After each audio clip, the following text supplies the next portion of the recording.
A Hermit in the Himalayas by Brunton, Chapter 16. It would really be incorrect to say that one rides a horse across the Himalayas. One merely sits in the saddle and lets the animal amble slowly on at its own leisurely pace.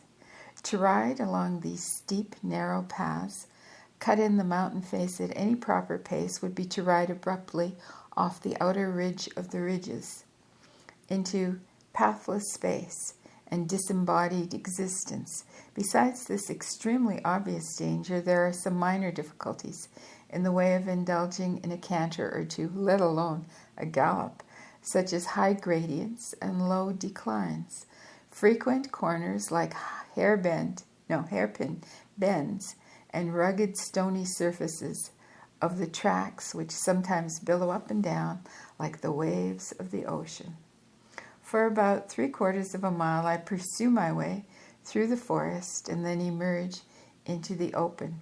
I can now see the winding path run upwards like a gray ribbon along a ridge to the top of the peak, and then disappear over the other side, and then reappear again and dip deeply downward to make a serpentine detour around the 3 sides of a narrow glen, and finally turn a corner forever. My coolies are already lost to view somewhere in the forest, and I shall not meet them again until the next day. The journey to Pratapnagar, Pratapnagar,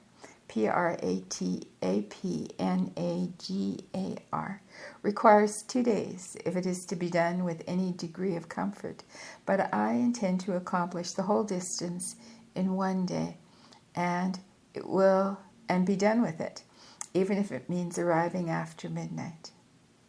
In this sparsely populated country, where one might travel for miles and not see a single person, it is fortunate that I cannot possibly lose my way, even though I am not mapless. There are no crossroads to puzzle one, no side paths to distract, and no signposts to be examined. One must either go forward or retreat backward. There is no other choice, unless, indeed, it be to go downward into the bottom of a ravine. I ride on right through the morning, noting with relief that the early mists have cleared off completely and that the sky betokens a perfectly fine day. The long, toilsome ascent up the peak comes to an end, and the horse ceases to pant. At this point on the journey, the view of both the surrounding and distant landscape is wonderfully widespread and well defined against the horizon. I see a vast stretch of the Himalayan barrier from the low-lying plains of India on the right to the selvage line where Tibet adjoins Terry Garhwal State on the left. Nearly all the rainbow colors are here, from the snow white of a moonstone to the violet of a spinel ruby. Spinel ruby? Spinel ruby. S-P-I-N-E-L. And from the dark blue of a lapis lazuli to the olive green of a chrysoberyl. Everything is radiant in the vertical rays of the midday sun, which pour heavily upon us both. We move over the broken rubble and loosened earth and fallen rocky slabs which mingle to make the path and proceed downward a little more quickly. At the end of 5 hours riding, I've had enough of the saddle and dismount. I find myself in a sunburnt region of barren heights and purple rocks and chalky stones, which remind me curiously of the arid valley of the tombs of the dead in Upper Egypt. So far, I have met only 2 other travelers, a man returning on foot from a pilgrimage to Gangotri, who looks footsore, weary, slightly ill, but determined, and a half-clothed peasant mountaineer who crouches respectfully on one side as I pass. With the first man, I have a few words in greeting before we part. The second is most obviously a simple soul who, despite his errant poverty, can teach some of our shrewder townsfolk a few lessons in honesty and integrity. I sit down on a smooth-topped slab of rock beside the trail and open my vacuum flask for the inevitable drink of tea. In the small saddlebag, I find some solid food, which I share dutifully with the horse. For a few minutes, I stretch my limbs upon the rock, and then, refreshed, spring into the saddle again, and we trot off once more. On and on we go through a constantly changing variety of scenery, uphill, down dale, along summits, around peaks, amid rocky escarpments and woodland dells, in and out of gorges, valleys, and ravines, creeping always along the edge or face of precipices. Tier upon tier of the mountain ridges, which cut up the whole of this kingdom, rise above, their heads uplifted like rows of waves. Everything blends and mingles to make up the Himalayan landscape. It is a magnificent sensation, this of being alone with nature in her wildest grandeur, almost intoxicating in the elevation which it gives to one's thoughts, hopes, and ambitions. For one seems to draw a power out of these strong granite mountains, a magnetism which tones up the will and renders less insuperable the barriers which handicap every man's life. And this is as it should be, for nature herself must and does possess an aura, a mental atmosphere, no less than man. Whoever is at all sensitive feels it, absorbs it, and is consequently influenced by it.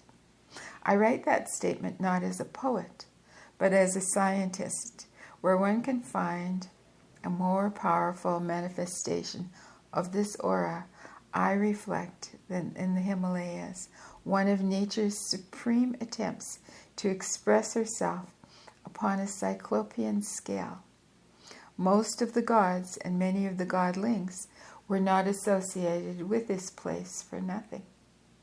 I pass through a dense deodar forest, which sets me thinking that that deserted friend in the sanctuary. Shall we ever meet again?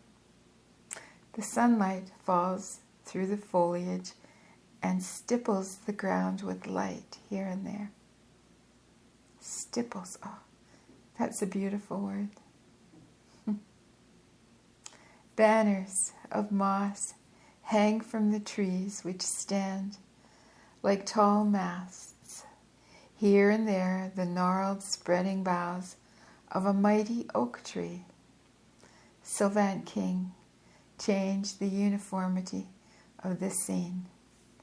I keep along the flank of the valley and then turn into another wildly rugged and dreary region.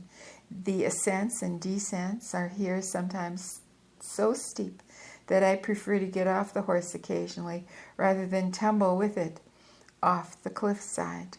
The miles are steadily slipping behind me. Meanwhile, I am confident that the journey will be finished before midnight, although my confidence is really a matter of guesswork because I am totally ignorant of the conditions which yet await me on the way. At last, when the sun has begun to decline, and both steed and rider are exceedingly hungry, thirsty, and tired, I decide to take a second and final rest. The sight of an unpolluted, bubbling brook emerging from the tiered rocks of the cliff wall on my left hand is the real precipitant of this decision. The horse greedily sticks its nose into the puddle of pale blue water on the ground below the brook and swallows an immense quantity. I, too, take a couple of cupfuls of the clear, sparkling liquid which has the most refreshing coolness. Then I open the saddlebag and remove all the solid food for a final meal which I share again with the animal whose obedience and intelligence have pleased me greatly. It is pleasant to rest on the fragrant, flower-starred earth once again rather than on horseback. However, I watch the sun splashing the world with an apricot yellow light. The sky is beginning to change in parts from deep blue to delicate rose with the setting of the sun. Somewhere in the neighborhood, a cuckoo,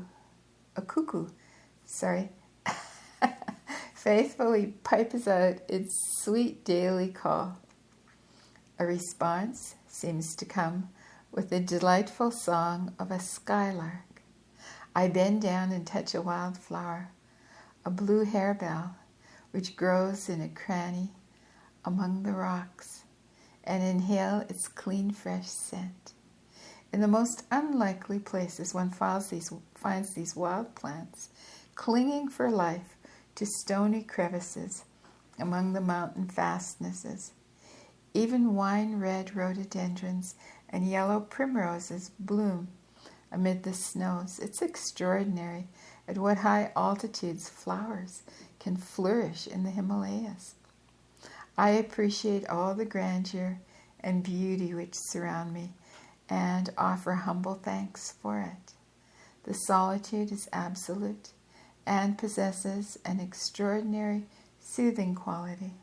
Himalaya is so restful that a work-weary business magnate might well change his itineraries for once and seek it out if he seeks a cure for his worn-out nerves.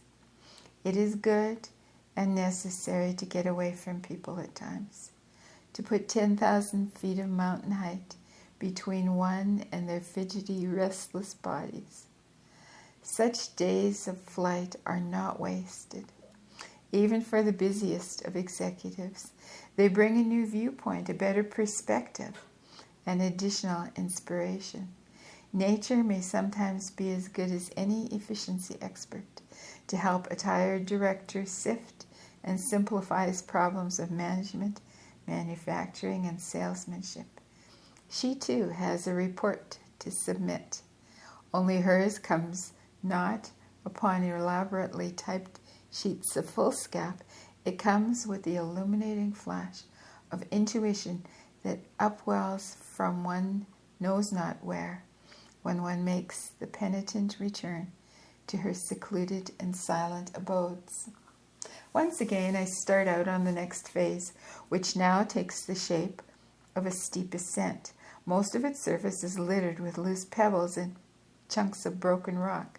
The horse sets its feet down more cautiously and seems to have a dread of slipping on this irregular ground during its arduous efforts to attain the top of the slope.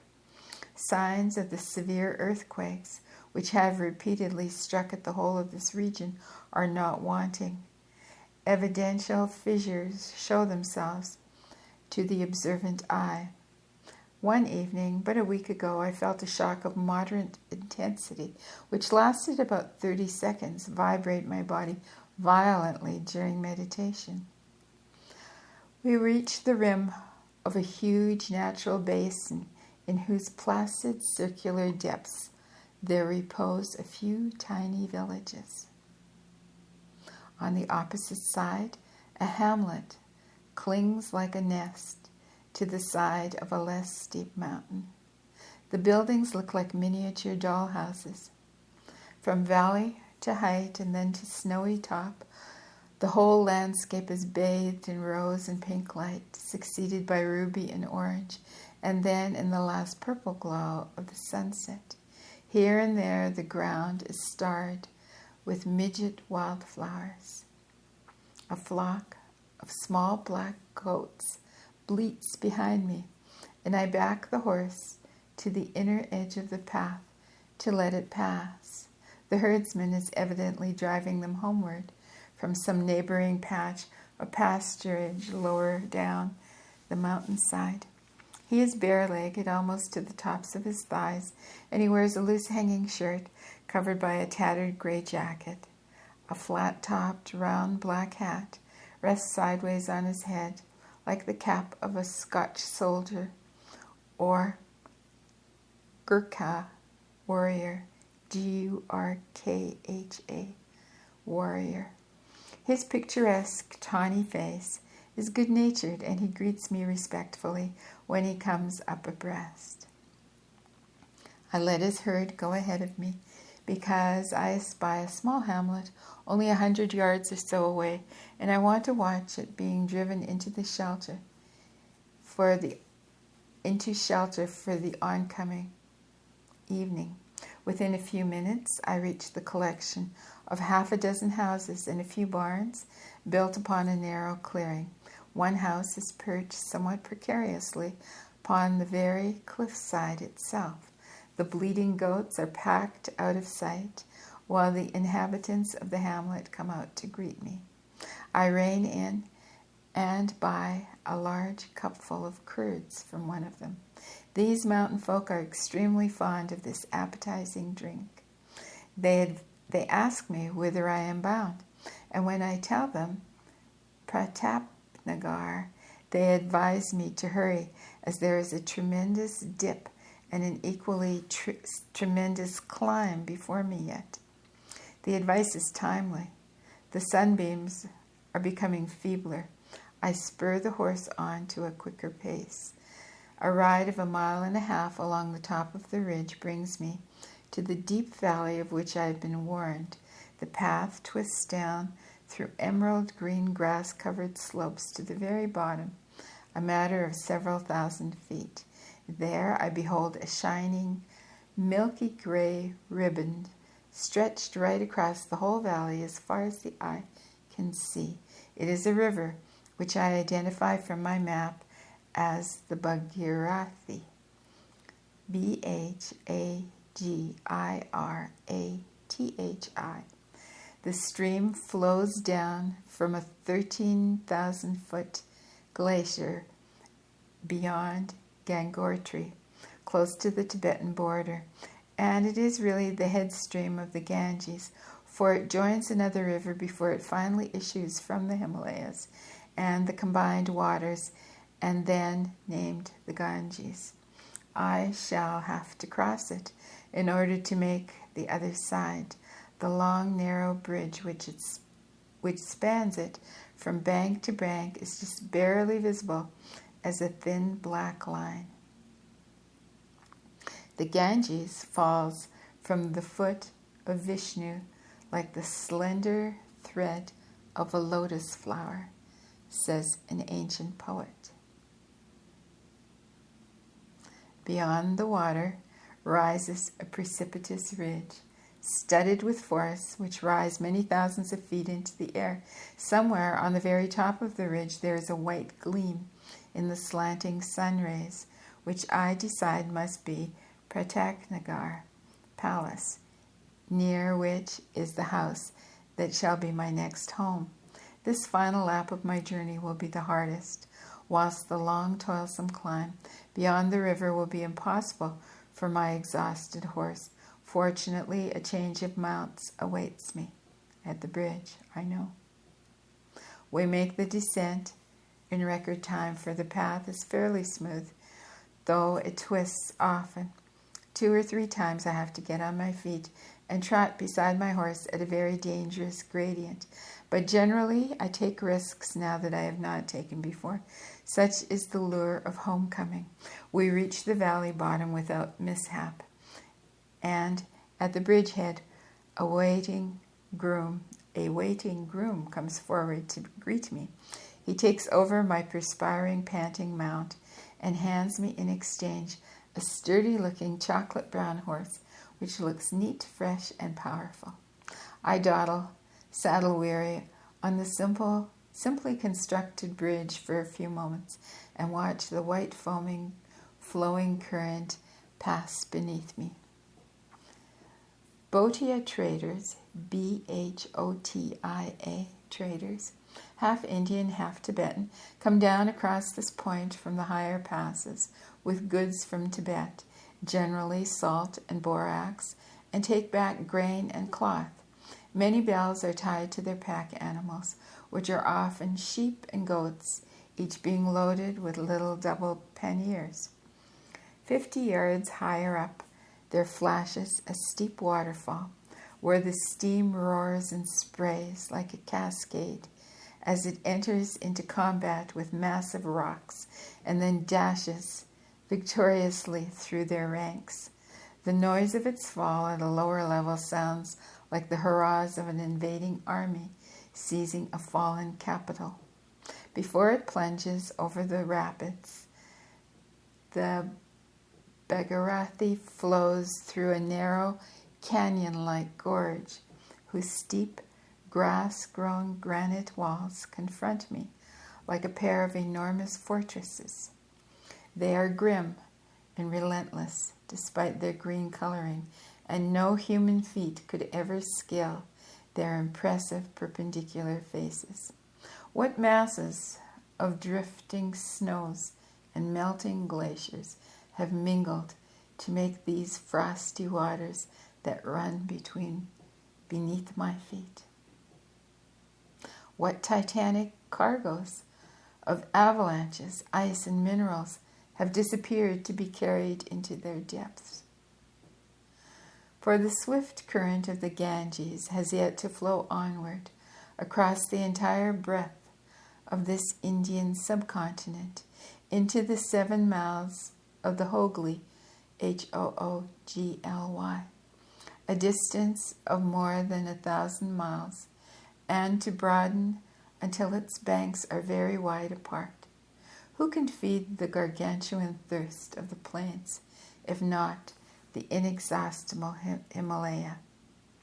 It will be long, if ever, before I forget the dancing streams of this region.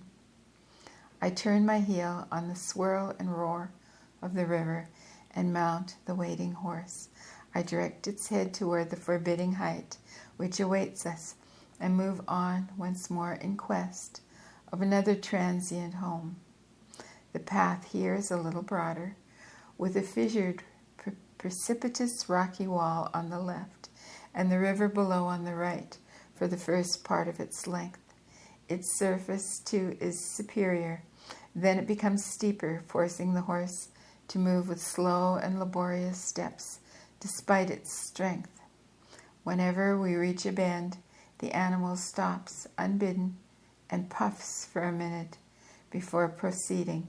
However, the gradient becomes steeper still, until at one point, where the path makers seem to have relented, it becomes a zigzag streak upon the mountain, thus rendering the ascent less trying at the cost of doubling the distance to be traveled.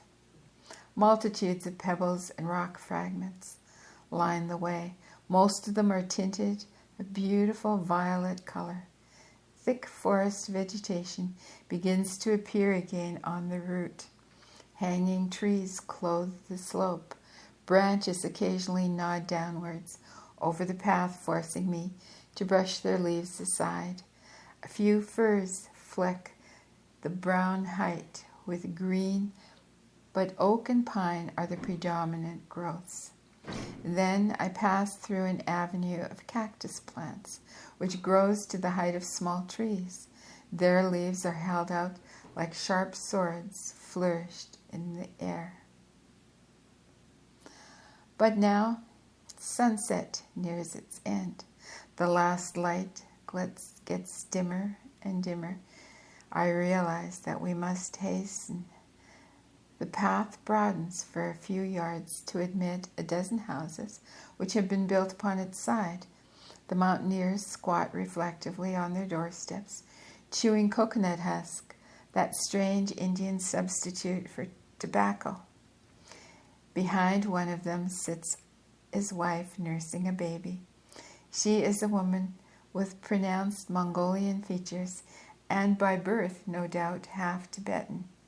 She has adorned her nose with a silver pendulous ring and her ankles with silver bangles.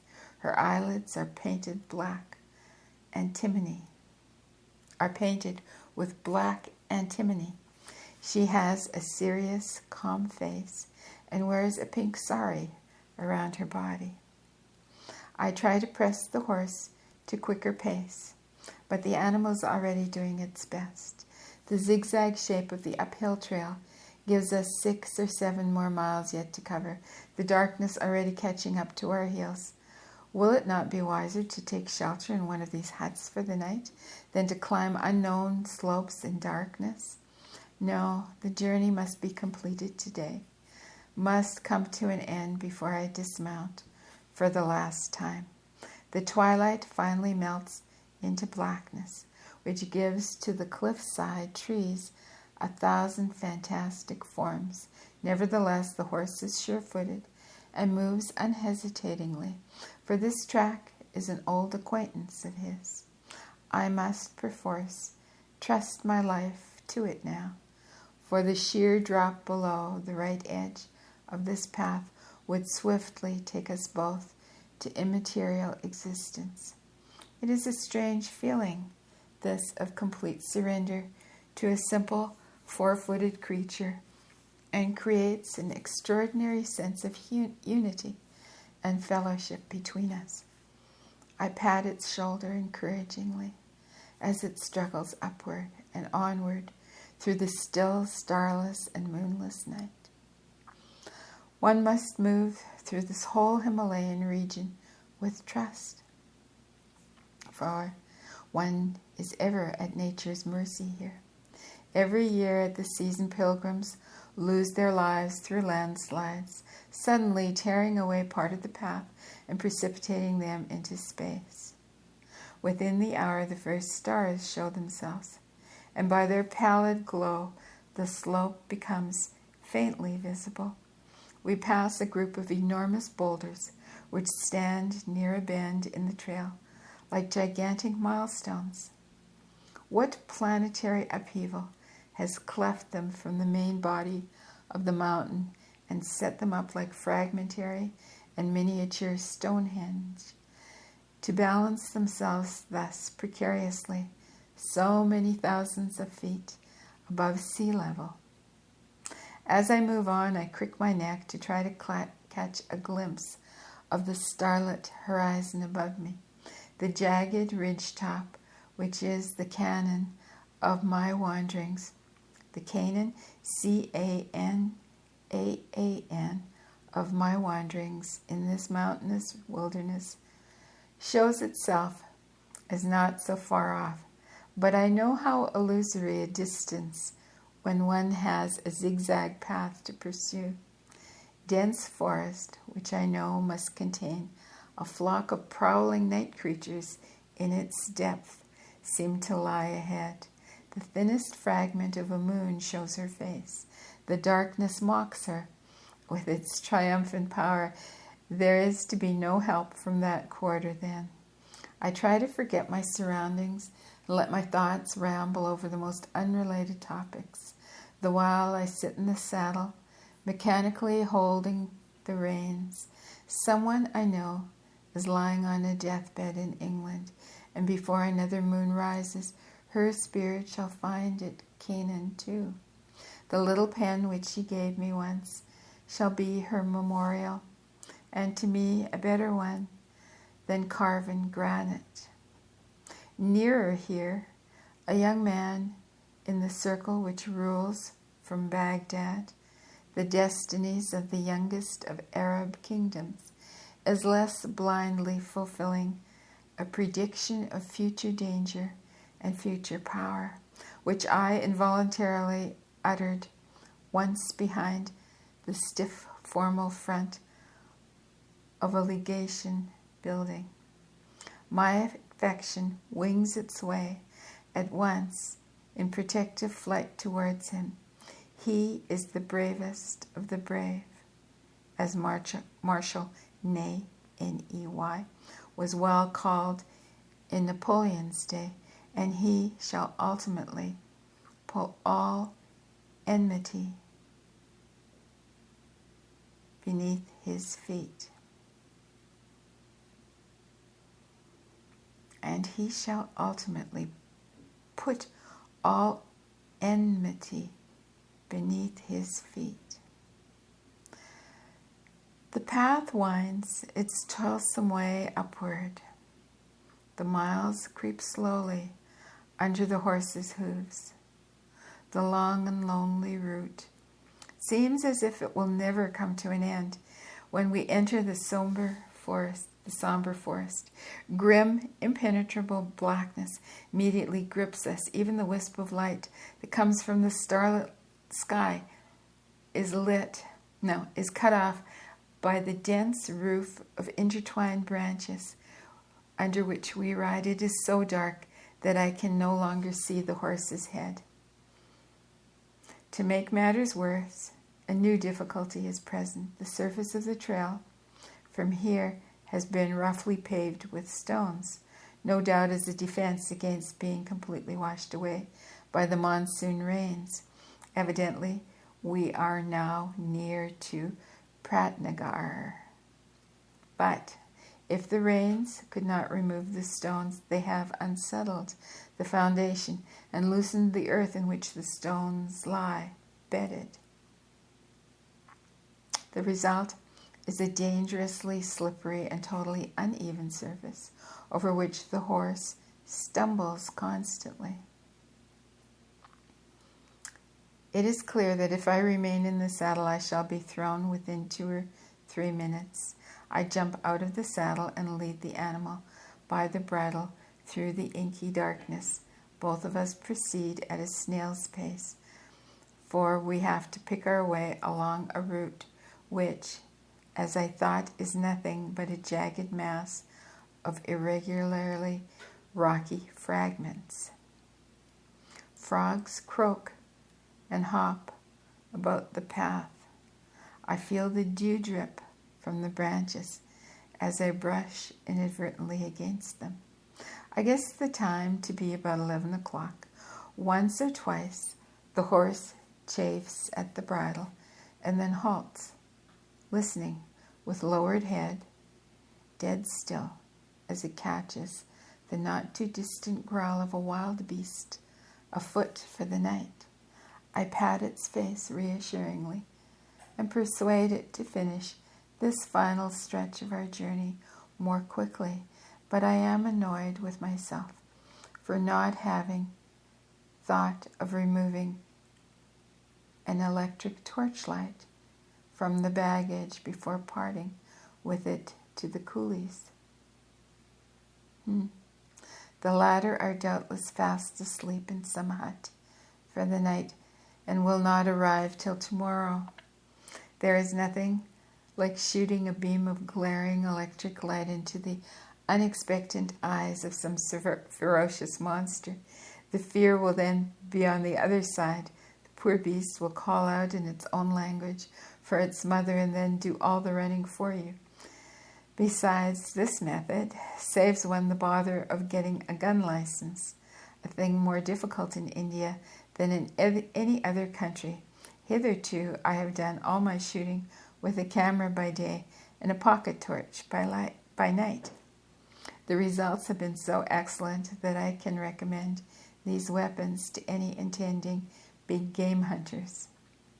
At last, the troublesome effort of traveling through a pitch-black forest upon billowing broken stones comes to an end. We emerge from the trees suddenly, and we find ourselves upon the very summit of the ridge. The stars, with their friendly, familiar light, show their eyes once again. The ground looks comparatively level. 30 or 40 yards ahead, there is an outline of a building, and the yellowish gleam of a lantern light swings before it. I conclude with triumphant relief that this is Pratnagar. A few minutes later, the horse has been handed over to a groom, and I rest upon the veranda of my new terrestrial home, which possesses ample architectural proportions. My bedding has not arrived, will not arrive till the next day. So, as soon as I can borrow a couple of blankets, I follow a servant through the huge hall to my room, where by light of the brass oil lamp, which he sets down upon a table, I perceive the bed, whose soporific comfort will provide me with that delightful compensation to which I feel myself entitled.